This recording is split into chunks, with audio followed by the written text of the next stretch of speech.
Salve, salve! Neste vídeo eu comento sobre como ter o melhor texto, seja na escola, seja no trabalho. Eu também quero que você tenha um texto incrível. É por isso que eu comentarei aqui algumas dicas, alguns passos essenciais à construção de um bom texto. Bom, como qualquer outra atividade, a produção textual melhorará com o hábito.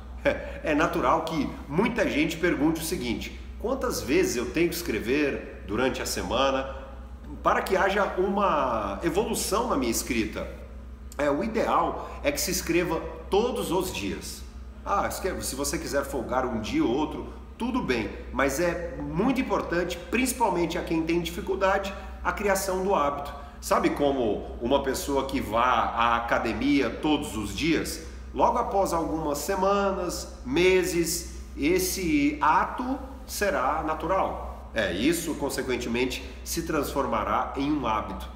Normalmente, as pessoas com dificuldade de escrita escrevem muito pouco. Ora, se já é considerado então um ato difícil, escrever só uma vez a semana, 2 vezes, não trará muita evolução. Então, o primeiro passo é repita, escreva. Escrever o quê? Essa talvez seja a sua pergunta diante desse papo. Bom, a quem tem dificuldade, você pode, no começo, copiar algumas ideias, simplesmente para exercitar o braço, a letra. Aliás, ter uma boa letra é muito interessante. Eu costumo dizer que a letra é uma espécie de vestimenta da alma, do pensamento. Então, se você tiver uma letra boa, legível, não precisa ser uma letra espetacular de calígrafo, mas uma letra que seja legível, demonstrará ao seu leitor um certo respeito que você tem. Aliás, um grande respeito que você tem com quem lerá a sua defesa, o seu texto, a sua narrativa. Então, se você se sente muito travado ainda nas ideias, no começo pode copiar e depois ir se soltando, colocando um ou outro conectivo, a fim de que a escrita seja natural e ao longo do tempo, sim, você produzirá algo autoral. Acredite nisso, legal? Bom, outro passo. Aqui nós temos 2 pensamentos, o texto artístico e o texto argumentativo. Mas eu vou dar mais valor neste vídeo aos textos dissertativos argumentativos, aqueles em que nós temos que defender uma tese. Tipicamente aí uma prova de processo seletivo, um Enem, um concurso público, certo? Bom, primeiro passo, é muito importante que você dedique um tempo ao estudo das regras, das normas, dos pontos gramaticais da nossa língua. Porque, consequentemente, você terá que escrever um texto em acordo à regra, à norma. Então, entenda também o valor dos conectivos, tá? Conjunção, preposição. Normalmente, as pessoas que são amadoras na escrita usam muito mal os conectivos. Vou dar aqui um exemplo clássico. Uma pessoa que de repente usa lá um posto que, achando que posto que é uma expressão de justificativa, quando nós sabemos que posto que é uma expressão que liga ideias opostas, ideias contrárias. Pois é, isso para não dizer de outros conectivos mais básicos, Ainda existem aqueles que usam o no entanto simplesmente para somar. Sim, pode até ligar, mas o no entanto é uma expressão de adversidade, é uma expressão de oposição. Então, dar valor à parte gramatical e ter um bom conhecimento dos conectivos. Isso também melhorará, claro, a escrita. Só que não adianta simplesmente memorizar conectivos. Vamos ao nosso próximo passo aqui, que é o desenvolvimento da ideia, claro, sem fuga ao tema.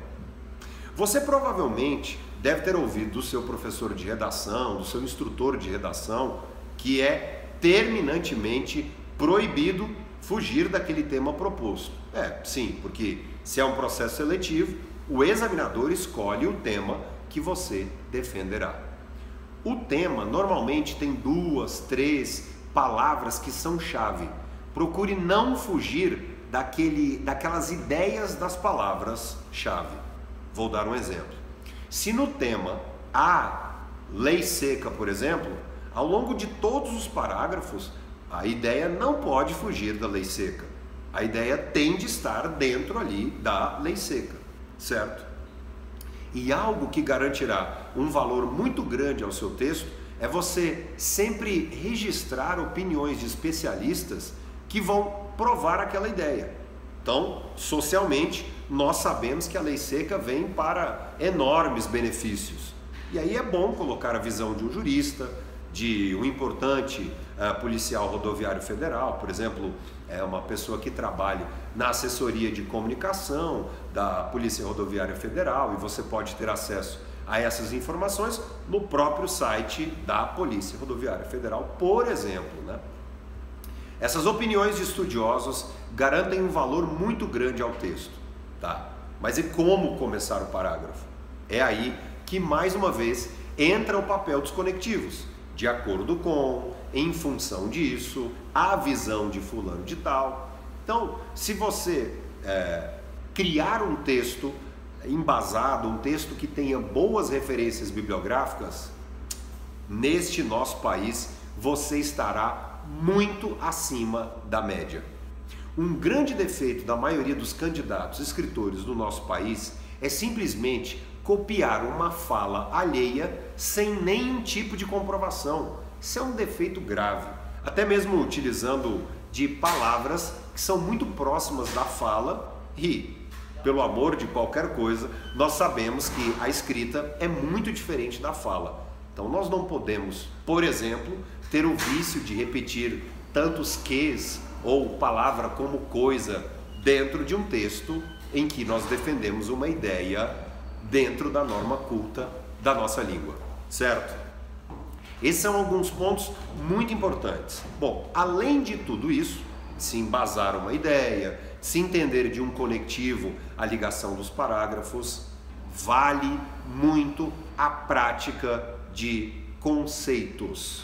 Quando eu digo sobre conceitos, o que é a lei seca, o que é, por exemplo, a descriminalização de determinado produto, o que é determinado ponto da nossa lei. É muito importante você ter em mente conceitos, tá? Trabalhe bastante os conceitos, que já já nós vamos à estruturação de todo o texto. Bons conceitos, referências bibliográficas, e aí surge um problema grande por parte de quem tem dificuldade, que é como finalizar o texto, né? Como é que nós finalizamos um texto? Como é um bom final? Normalmente, nos processos seletivos, o examinador coloca lá no tema um problema, certo? A hora do fechamento é a hora da exposição da, entre aspas, solução desse problema, tá? O examinador quer sim que você, de acordo com alguns estudos, dê uma solução àquele determinado problema.